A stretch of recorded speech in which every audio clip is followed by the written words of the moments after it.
Hello guys, আমি দীপ। আপনাদের স্বাগত জানাই free master class of manual mode in your mobile phone or your DSLR ফটোগ্রাফিতে। আজকে এটার পঞ্চম এপিসোড। এই এপিসোডে আমরা আলোচনা করব এক্সপোজার কম্পেনসেশনকে নিয়ে। তো চলুন দেখে নেওয়া যাক।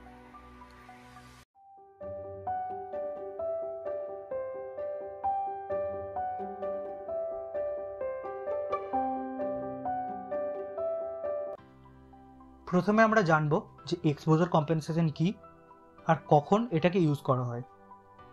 ম্যানুয়াল মোড সিরিজের প্রথম ভিডিওটা যদি আপনি দেখে থাকেন তাহলে সেখানে বলা হয়েছিল যে এক্সপোজার ট্রায়াঙ্গেলের তিনটে এলিমেন্ট আইএসও, শাটার স্পিড আর অ্যাপারেচার একটা ছবির মধ্যে কতটা আলো থাকবে সেটা ডিসাইড করে। যদি ভিডিওটা না দেখে থাকেন তাহলে গিয়ে প্রথমে ওটা দেখে আসুন, তারপরে এই ভিডিওটাতে আসুন। তা নাহলে এই ভিডিওটার বেশিরভাগ অংশই আপনি বুঝতে পারবেন না। শাটার প্রায়োরিটি মোডে যেখানে আপনি শাটার স্পিডকে ডিসাইড করেন আর ক্যামেরা আপনার মিটারিং মোড অনুযায়ী ছবিতে কতটা আলো থাকবে সেটা ডিসাইড করে আইএসও আর অ্যাপারেচারকে অটোমেটিক্যালি চেঞ্জ করে। অন্যদিকে অ্যাপারেচার প্রায়োরিটি মোডে যেখানে আপনি আপনার সিচুয়েশন অনুযায়ী অ্যাপারেচারকে ডিসাইড করেন আর ক্যামেরা আপনি যে মিটারিং মোড সেট করে রেখেছেন সেই মিটারিং মোড অনুযায়ী আইএসও আর শাটার স্পিডকে ডিসাইড করে। কিন্তু এই দুটো মোডের ক্ষেত্রে যদি আপনি চান যে আপনি এক্স্যাক্টলি যতটা আলো চান আপনার ফটোতে ঠিক ততটা আলোই আপনার দরকার, সেই ক্ষেত্রে আপনি এক্সপোজার কম্পেনসেশন মোড ইউজ করবেন।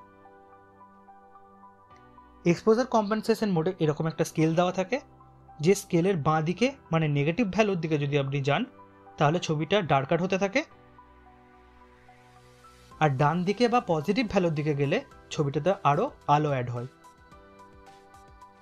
এই স্কেলের ইউনিট বা একক হলো স্টপস। আমি এই ছবিগুলো অ্যাপারেচার প্রায়োরিটি মোডে তুলেছি। প্রথম ছবিটা +3 স্টপসে তোলা হয়েছে। এভাবে আস্তে আস্তে যখন আমরা ডান দিকে যাব আরও স্কেলের, তখন দেখতে পাবো যে ছবিটা আরও ডার্কার হতে থাকছে। এইভাবে স্টপস ভ্যালুকে সেট করে আপনি ক্যামেরাকে নিজে থেকে বলতে পারেন যে আপনার কতটা লাইটার ছবি চাই আর কতটা ডার্কার ছবি চাই। আপনার সেট করা স্টপস ভ্যালুর উপর নির্ভর করে ক্যামেরা তখন শাটার প্রায়োরিটি মোডে অ্যাপারেচার আর আইএসওর ভ্যালু ডিসাইড করবে, আর অ্যাপারেচার প্রায়োরিটি মোডে শাটার স্পিড আর আইএসওর ভ্যালু ডিসাইড করবে। আপনি আপনার মোবাইল ফোনেও এভাবে এক্সপোজার কম্পেনসেশনকে ইউজ করতে পারবেন। এভাবে আপনি যেখানে ফোকাস করতে চান সেখানে ট্যাপ করে ধরে থাকবেন আর তখন সেখানে ফোকাস লক হয়ে যাবে। তারপর আপনি পাশের লাইট আইকনটাকে উপরে বা নিচে করে ডিসাইড করতে পারবেন যে আপনার ছবিটা কতটা লাইটার হবে বা কতটা ডার্কার হবে। এবার আমরা একটা অ্যাডিশনাল মোড নিয়ে কথা বলবো, যেটা নিয়ে খুব কমজন কথা বলে। সেটা হলো ফ্ল্যাশ এক্সপোজার কম্পেনসেশন।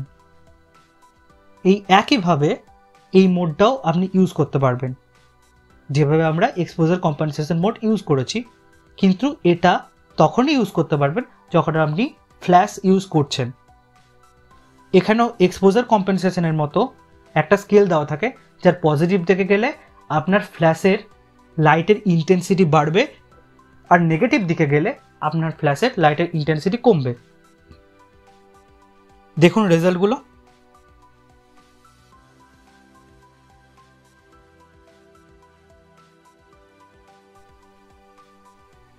আর একটা বিষয়, ম্যানুয়াল মোডে এক্সপোজার কম্পেনসেশন ইউজ করা যায়, কিন্তু তখনই ইউজ করা যায় যখন আপনার আইএসও অটো মোডে থাকবে। যদি আপনি আইএসওকে অটো মোডে না রাখেন তাহলে আপনার ক্যামেরা ম্যানুয়াল মোডে এক্সপোজার কম্পেনসেশন ইউজ করতে দেবে না।